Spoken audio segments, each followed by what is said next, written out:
Good morning, everyone. Dr. Victoria Scribo here, speaking to you from the Seeds of Transformation Healing Center in Wareham, Massachusetts. Today is Saturday, July 2nd, and the moon is in Leo. Today we have two aspects that I want to talk about, both to Mercury. Mercury, the planet of communication,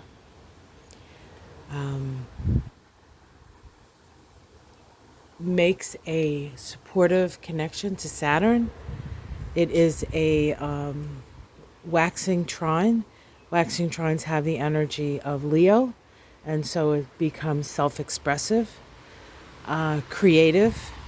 And so this is an opportunity for us to create structures based on the information that we have, build structures to support the information that we have. There's definitely a flow of psychic energy with this in the nature of the trine itself, more so than Saturn, perhaps. It is an air, and so this is about mind and how we organize our minds. And then we also have today a square between Neptune and Mercury. And if there's anything that's antithetical to Mercury Saturn, it's Mercury Neptune. The square is much more crisis producing. In fact, the trine sort of sits in the background, and we can certainly utilize the energy now that we know it's there, but there's nothing forcing us to utilize the energy. However, when we have a square between any two planets, we are generally driven or forced to take some sort of action, and in this case we're talking about an actual action in the service of our very survival. But Neptune and Mercury as a planetary pair, Mercury likes lines and delineation and facts, and Neptune likes to fuzz those up. So we are feeling a sense of a need for a different, better, perhaps, structure, and yet we're confused about the actions we need to take to get there. It's okay.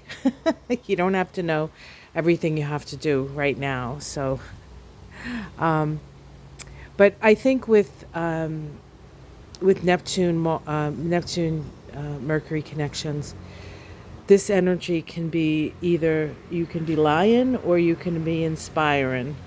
So don't lie to yourself. It's good to be inspired. It's good to aspire. But we can't get too... we have to stay... With Neptune, you kind of have to stay open to what spirit has to say about something. As opposed to what you definitely think it needs to be. We get fooled by Neptune. But I think in the long run, Neptune knows what's best. So I'm standing here and also, sorry, towards the end of the day, there's an opposition of the moon to Saturn. Moon, of course, in Leo, Saturn in Aquarius.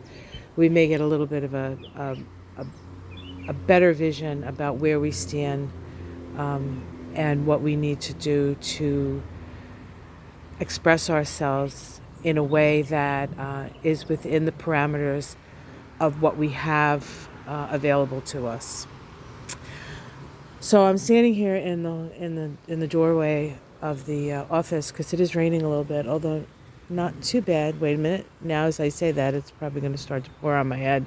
I'm standing out here in my pajamas. It's pretty early, so the weather forecast for today where I live is stormy.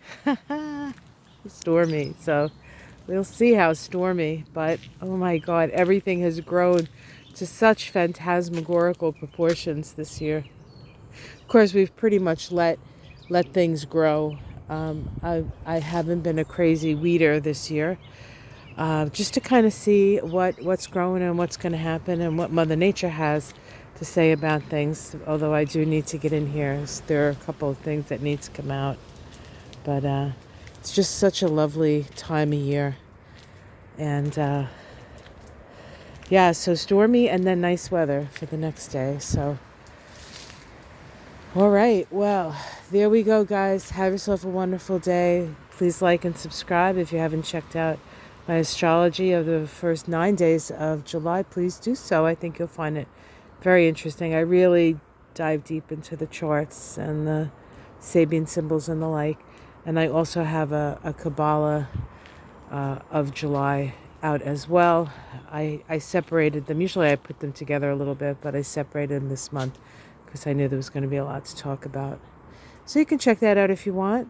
If you'd like a reading with me, just contact me at my website, theseedoftransformation.com. I am going to be having another Kabbalah class for my Kabbalah students. For anybody who's taken the beginner's Kabbalah course with me, I'm working on another part. I will let you know when that is scheduled. I'll figure that out this weekend. I have to look at my schedule. All right, guys, have yourself a wonderful day. The hibiscus is growing, no flowers yet, but it will be lovely. The hydrangeas are starting to bloom. That's always fun.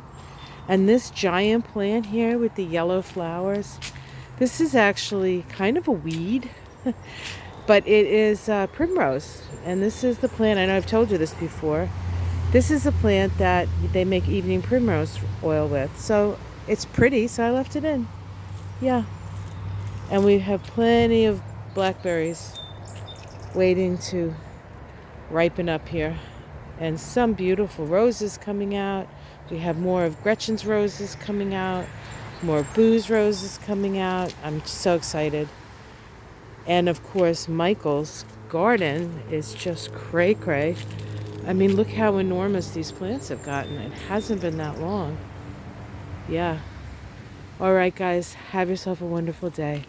Much love.